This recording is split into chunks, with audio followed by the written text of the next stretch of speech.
Bismillahirrahmanirrahim. Assalamualaikum warahmatullahi wabarakatuh. Alhamdulillah, alhamdulillahilladzi kana bi'ibadihi khabiran basira. Tabarakalladzi ja'ala fis sama'i burujan wa ja'ala fiha sirajan wa qamaran munira. Asyhadu an la ilaha illallah wahdahu la syarikalah wa asyhadu anna Muhammadan abduhu wa rasuluh alladzi ba'atsahu bil haqqi basyiran wa nadhira. Alhamdulillah, pemirsa yang insyaallah dirahmati oleh Allah, sepatutnya kita haturkan rasa syukur kita kepada Allah Subhanahu wa taala. Puja dan puji syukur kita kehadirat Allah Subhanahu wa taala yang telah memberikan kita kesehatan, kesempatan sehingga bisa menjalankan ibadah puasa hingga saat ini. Salawat beriring salam senantiasa kita haturkan kepada junjungan kita Nabiullah Nabi Muhammad sallallahu alaihi wasallam. Bermula dari sabda Rasulullah, "Man kana yu'minu billahi wal yaumil akhir falyakul khairan aw liyasmut." Man kana yu'minu billahi wal yaumil akhir, barang siapa yang beriman kepada Allah dan kepada hari akhir, falyakul khairan aw liyasmut, maka berbicaralah yang baik ataupun diam. Rawahul Bukhari, hadis riwayat Bukhari. Dari hadis ini mungkin relevan dengan sebuah pepatah yang sering kita dengar, yakni diam adalah emas. Dalam hal ini kita sebagai seorang muslim, sebagai hamba Allah yang dikaruniai lisan, yang dikaruniai pita suara, maka selayaknya kita berbicara hal-hal yang baik, berbicara hal-hal yang bermanfaat, dan berbicara hal-hal yang menyenangkan hati orang lain. Namun kita sebagai manusia biasa seringkali lupa, seringkali khilaf, seringkali tidak sadar bahwa terkadang apa yang kita sampaikan, terkadang apa yang kita ucapkan begitu menyakitkan hati orang lain, begitu menyinggung perasaan orang lain. Mungkin bagi kita sendiri perkataan yang kita sampaikan tidak berarti apa-apa, akan tetapi bagi orang lain itu sangat berpengaruh sekali, baik pengaruh baik maupun pengaruh yang buruk. Jika itu adalah pengaruh yang baik, maka syukur alhamdulillah. Dengan demikian, apa yang kita sampaikan menjadi ladang pahala bagi kita.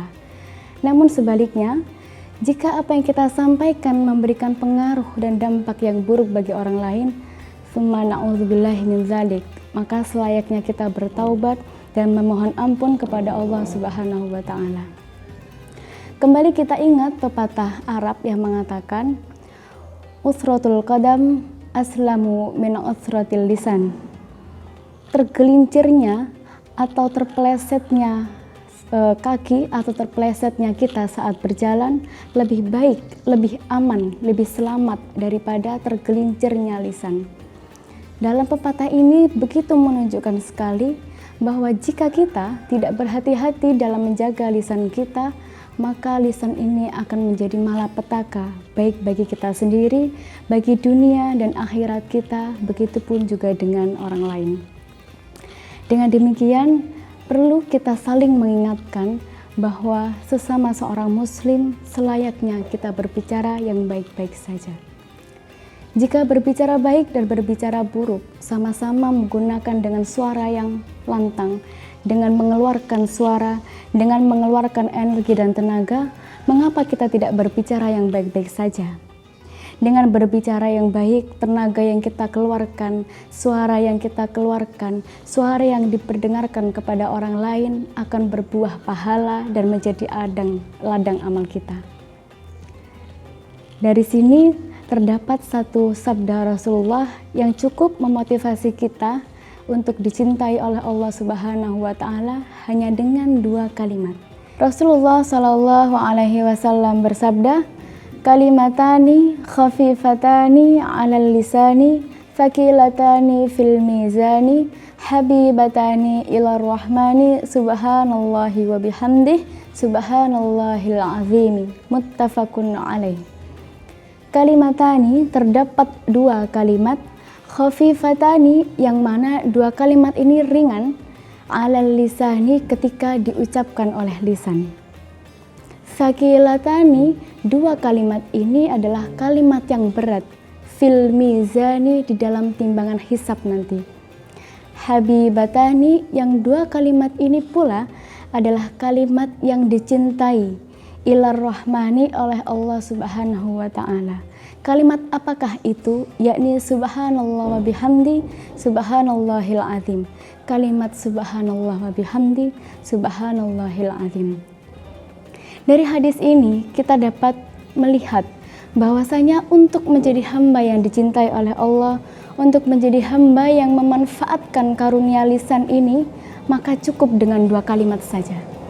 Dari dua kalimat ini kita dapat menjadi pribadi yang dicintai oleh Allah, menjadi pribadi yang bisa menggunakan lisan kita dengan baik, menjadi pribadi yang senantiasa mengagungkan dan memuji nama Allah Subhanahu wa ta'ala. Dari hadis ini merupakan salah satu contoh dari sekian banyak kalimat thayyibah yang bisa kita ucapkan sehari-hari. Namun kembali lagi kita menjadi seorang yang biasa saja, menjadi seorang yang seringkali khilaf, menjadi seorang yang seringkali lupa bahwa kalimat-kalimat thayyibah ini terkadang jarang sekali kita ucapkan dalam kehidupan sehari-hari. Bahkan lebih parahnya lagi, dalam waktu senggang mungkin kita menggunakan untuk hal-hal yang kurang baik, untuk membicarakan kekurangan saudara kita, membicarakan kekurangan tetangga kita, membicarakan keburukan rekan kerja kita. Semoga senantiasa kita terhindar dari hal-hal yang demikian. Oleh karena itu, pesan-pesan baik, kemudian ajakan-ajakan baik harus senantiasa kita sebarluaskan, harus senantiasa kita sampaikan kepada orang lain. Agar apa? Agar kita sebagai seorang muslim semakin banyak yang paham, semakin banyak yang mengetahui, maka akan semakin banyak yang mengingatkan diri kita satu sama lainnya. Demikian yang bisa saya sampaikan, kurang lebihnya mohon maaf. Aku qouli hadza astaghfirullahal azim. Nun wal qalami wa ma yasturun fastabiqul khairat hayatul fata bil ilmi wat tuqa nasrum minallah wa fathun qarib wa basyiril mu'minin. Wassalamualaikum warahmatullahi wabarakatuh.